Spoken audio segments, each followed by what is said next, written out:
Hello guys, എല്ലാവർക്കും happy Sunday. അപ്പോൾ Sunday സ്പെഷ്യലായിട്ട് നമ്മൾ ചിക്കൻ കറിയാണ് വെക്കുന്നത്. അതിനുവേണ്ടി ചിക്കൻ വറുത്തോണ്ടിരിക്കുകയാണ് കേട്ടോ. പിന്നെ എൻ്റെ ഹസ്ബൻഡ് എന്നെ സഹായിക്കാൻ വേണ്ടിയിട്ട് ഇവിടെ അരിഞ്ഞൊക്കെ തരുന്നുണ്ട്. അപ്പം നമ്മൾ ചിക്കൻ ഓൾറെഡി വറുത്തു. ഇനി നമുക്ക് ഇതിനകത്ത് വേണ്ടത് ഇഞ്ചി, അതുപോലെ തന്നെ വെളുത്തുള്ളി, ഇതിൻ്റെ രണ്ടും പേസ്റ്റ് ചെയ്ത് ഞാൻ വെച്ചിട്ടുണ്ട്. കുറച്ച് വെളിച്ചെണ്ണയിൽ സവാള, പച്ചമുളക്, തക്കാളി, വേപ്പില ഇതെല്ലാം കൂടി മിക്സ് ചെയ്യുക. എന്നിട്ട് ആവശ്യത്തിന് മഞ്ഞൾപ്പൊടി ഇട്ട് കൊടുക്കുക, മല്ലിപ്പൊടി ഇട്ട് കൊടുക്കുക. ഞാൻ ഇവിടെ ഒരു 3 ടീസ്പൂണിൽ അടുത്തിട്ടിട്ടുണ്ട് മല്ലിപ്പൊടി.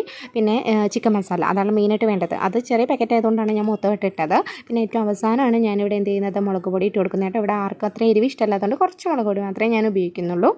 നമ്മളിതെല്ലാം നന്നായിട്ടൊന്ന് മിക്സ് ആക്കി കഴിയുമ്പോൾ നമ്മൾ വേവിച്ച് ഓൾറെഡി വറുത്ത് വെച്ചിരിക്കുന്ന ചിക്കൻ അതിലിട്ടിട്ട് മിക്സ് ചെയ്തിട്ട് കുറച്ച് വെള്ളം ഒഴിച്ച് കൊടുത്തിട്ട് ഒന്ന് ഇളക്കാം. എന്നിട്ട് ആവശ്യത്തിന് വെള്ളം കൂടി ഒഴിച്ച് കൊടുക്കാം കേട്ടോ. അപ്പോൾ അതിനിടയ്ക്ക് നമ്മുടെ അല്ലൂസിന് നമ്മളൊരു ചെറിയ പീസ് ചിക്കനൊക്കെ കൊടുത്തിട്ടുണ്ട്. ആൾക്ക് ഭയങ്കര ഇഷ്ടമാണ് കഴിക്കാൻ വേണ്ടിയിട്ട്. അപ്പോൾ അതേ നമ്മുടെ ചിക്കൻ കറി ഇവിടെ നന്നായിട്ട് തിളച്ചുകൊണ്ടിരിക്കുവാണ്. പിന്നെ കുറച്ച് നേരം ഞാൻ മോളുടെ കൂടെ കാർട്ടൂണൊക്കെ കണ്ടിരുന്നു. അപ്പോൾ നമ്മുടെ ഫുഡ് റെഡി ആയിട്ടുണ്ട്. അപ്പോൾ അതിൻ്റെ കൂടെ ചിക്കൻ ഫ്രൈ ഉണ്ട്, തൈരുണ്ട്, അച്ചാറുണ്ടായിരുന്നു.